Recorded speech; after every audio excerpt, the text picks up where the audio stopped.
Hi, I'm Matthew Abbott, a member of the University of Natural Products research team. Pain isn't always bad, and some pain is normal.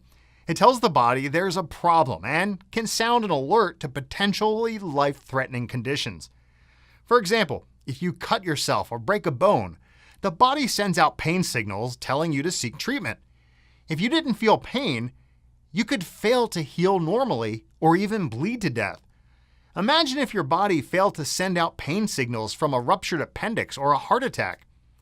But when pain lingers, lasting for months or even years, it's disrupting, even devastating to the quality of life.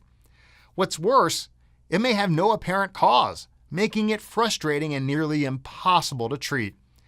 Conventional medicine relies mostly on pharmaceuticals to manage pain, but these have significant side effects, including gastrointestinal irritation, liver damage, increased risk of heart disease, and even death.